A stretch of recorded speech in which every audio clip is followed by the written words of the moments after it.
Que vive notre partenaire UNFPA et Anna Mikeli. Que vivent les filles qui ont accepté d'être accompagnées à travers cette formation au sein du centre Anna Mikeli. Que vive la jeunesse du Nord Kivu.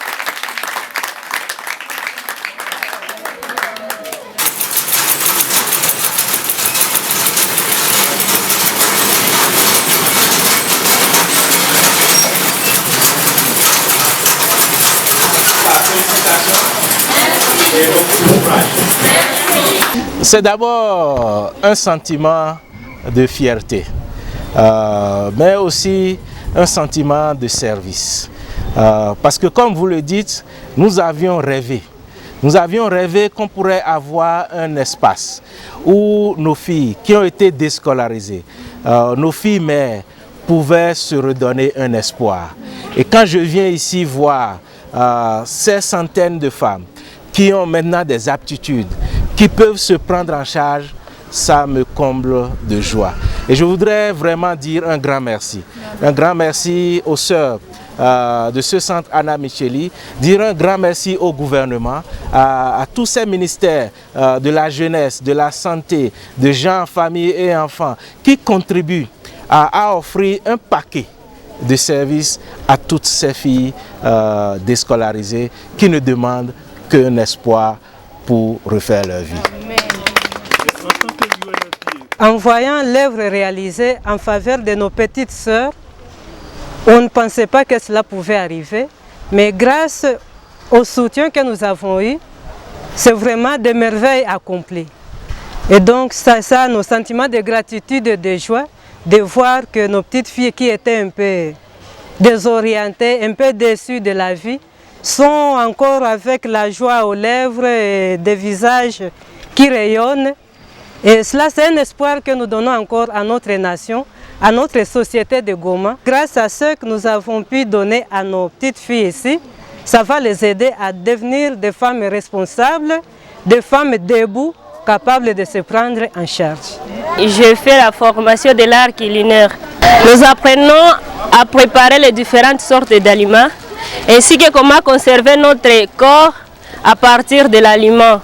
En pâtisserie, nous avons beaucoup appris, comme préparer les gâteaux, préparer les pains, ainsi que les beignets. Après la formation, pour moi, c'est avoir une grande restaurant remarquable et spécialisée, parce que j'ai appris comment préparer les différents aliments avec un bon soin pour la bonne santé de notre organisme. Ici, au centre Anna Mikeli, j'apprends à coudre, donc la coupe-couture. Mon intention est d'ouvrir un atelier et aussi sensibiliser d'autres filles comme moi, parce que dans le monde qu'on vit aujourd'hui, il y a les filles qui courent derrière les hommes pour peut-être satisfaire ses besoins, avoir quoi manger, avoir quoi s'habiller. Je voudrais aussi les intéresser à chercher comment prendre soin d'elles. On doit aussi nous montrer que nous sommes capables. Ça nous aidera aussi à être respectés dans la société. C'est ça mon intention. Moi, j'ai l'intention de faire un atelier de l'esthétique concernant les cheveux, le maquillage et autre chose.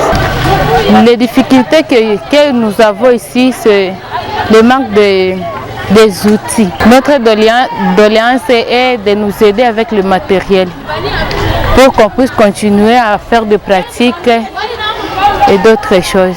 À la fin de ce processus, nous aimerions que nos filles qui sont ici, que ça soit des grossesses désormais par choix et non par hasard. Nous voudrions qu'il n'y ait pas un seul cas de VIH parce que nous leur donnons l'enseignement qu'il faut pour faire la prévention. Nous voudrions qu'elles ne soient pas données en mariage précoce parce que justement, à travers leur autonomisation, à travers leur capacité elles-mêmes de se prendre en charge, elles pourront décider de leur vie.